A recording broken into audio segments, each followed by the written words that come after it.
Pokemon is a series filled with fantastic games, you not included, and even better gameplay. But I would change the aspects that really suck. What I mean to say is, RNG sucks.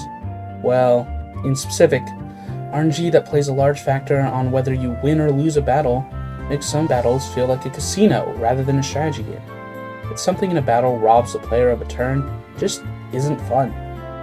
Some argue that RNG is essential to the Pokemon experience. In some ways, I actually agree. So just listen to the end of the video to see if the changes I propose would really alter the Pokemon experience too much.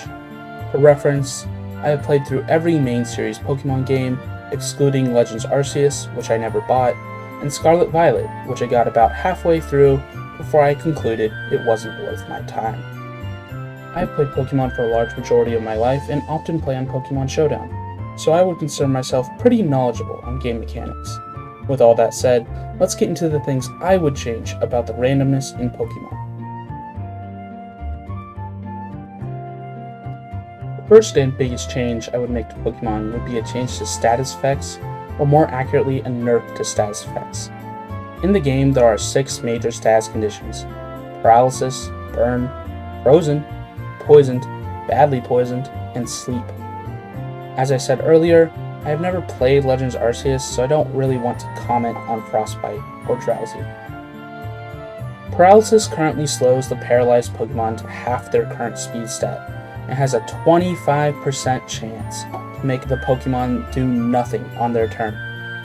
Making a Pokemon only have half their speed is already an insane debuff, but the paralyzing chance on top of that makes paralyzing one of the most obnoxious status conditions in Pokemon. I would keep the speed drop, but change the 25% paralyzed chance to do something else entirely. Instead of losing your turn 25% of the time, I would make it so that attacks do half damage 25% of the time.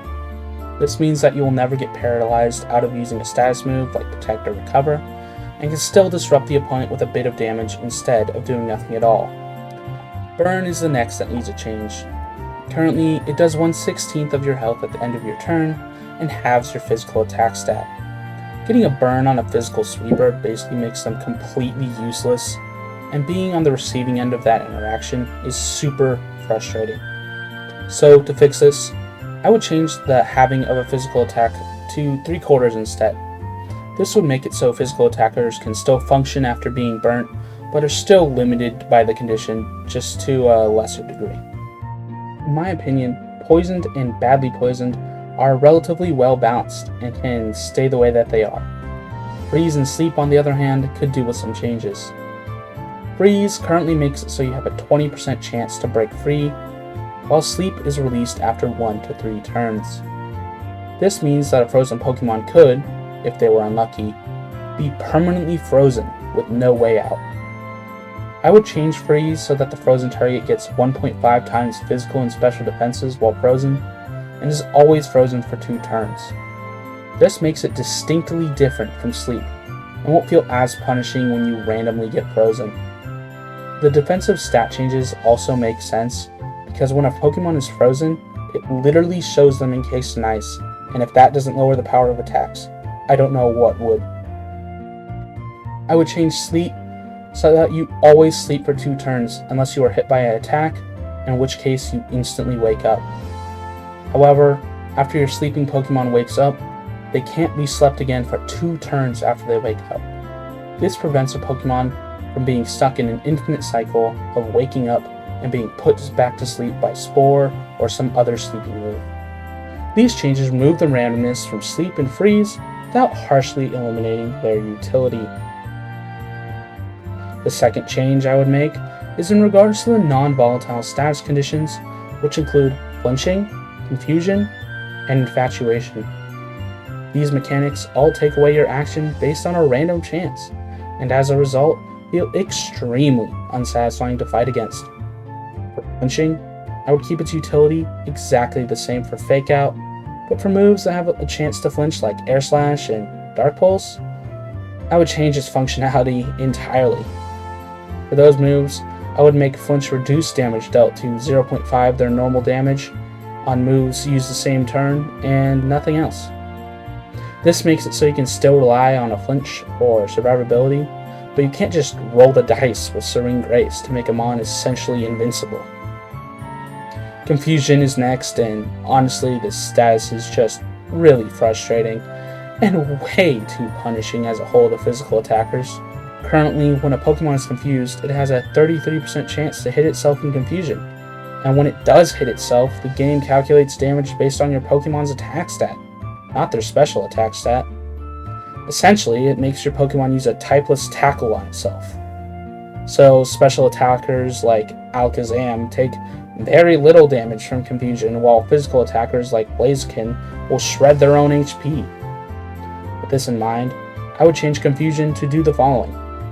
For 3 turns, all attacks do 25% recoil damage to the user, similar to the recoil damage from Takedown. And if the user doesn't use an attack, they'll take 1/8 of their health as damage instead. In some ways, this makes confusion more potent, but it removes the randomness, and there is always the option to switch out instead to remove the effect. Lastly, infatuation.